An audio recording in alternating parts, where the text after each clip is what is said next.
ఛానల్కి అనకాపల్లి శంకర గ్రామంలో గల బౌద్ధ రామం వద్ద బౌద్ధ మేళా గత 20 సంవత్సరాలుగా కనుమ పండుగ రోజు బుద్ధిస్ట్ సొసైటీ ఆఫ్ ఇండియా ఆధ్వర్యంలో బౌద్ధ మేళా నాగ్పూర్ బుద్ధగయ నుండి వచ్చిన బౌద్ధ భిక్షువులు బౌద్ధ రామానికి ప్రత్యేక పూజలు మధ్యాహ్నం నుండి ప్రారంభం కానున్న మేళకు భారీగా చేరుకోనున్న అనకాపల్లి చుట్టుపక్కల ప్రాంతాల ప్రజలు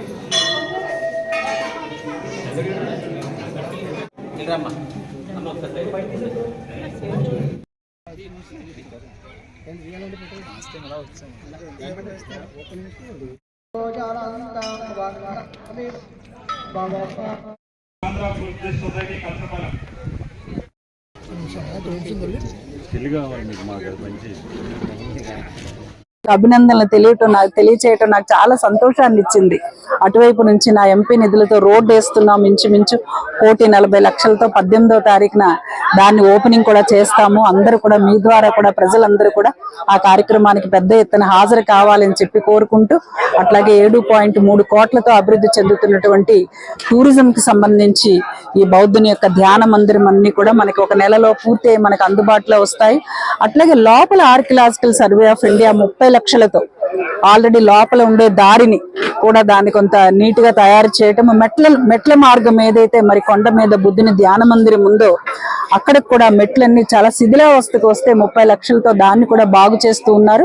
రాబోయే రోజుల్లో ఏఎస్ఐ వారికి కూడా మరింత నిధుల్ని కేంద్రం నుంచి మన రాష్ట్ర ఏఎస్ఐ డిపార్ట్మెంట్ కి కూడా మరి శాంక్షన్ తీసుకుని వచ్చి లోపల కూడా మరింతగా కూడా సదుపాయాలు చేసే విధంగా కృషి చేస్తానని చెప్పి మీ ద్వారా తెలియజేస్తూ మరొక్కసారి ప్రజలందరికీ ఈ రోజు కనుమ తీర్థానికి వస్తున్న ప్రజలందరికీ కూడా మరొకసారి శుభాకాంక్షలు తెలియజేస్తూ మరింత ఆనందంగా ఉత్సాహంగా అందరూ కూడా ఈ పండుగ జరుపుకోవాలని చెప్పి శుభాకాంక్షలు తెలియజేస్తున్నాను. థ్యాంక్యూలతో ఇప్పటికే ఒక మంచి ఉత్తమ పార్లమెంటేరియన్ గా మరి అందరి మన్ననలు అందుకుంటున్నానని మరి నాకు ఒక ఆనందం సంతృప్తి అయితే ఉండింది. తప్పనిసరిగా మా అందరికీ కూడా మరి మా అధినాయకుడు వైఎస్ఆర్ పార్టీ అధ్యక్షుడైనటువంటి జగన్మోహన్ రెడ్డి గారి ఆశీస్సులు ఎప్పుడూ ఉన్నాయి.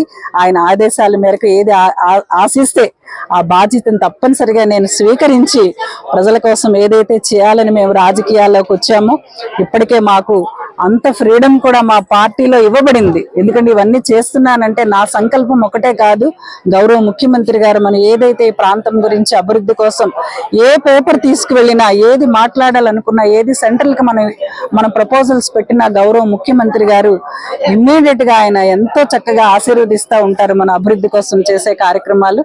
తప్పనిసరిగా రాబోయే రోజుల్లో ముఖ్యమంత్రి గారి ఆశీస్సులతో ఆయన ఏదైతే బాధ్యత అప్పగిస్తే తప్పనిసరిగా ఆ బాధ్యతని మనసా వాచా కర్మణ కూడా నిర్వర్తిస్తారని చెప్పి తెలియజేస్తున్నాను.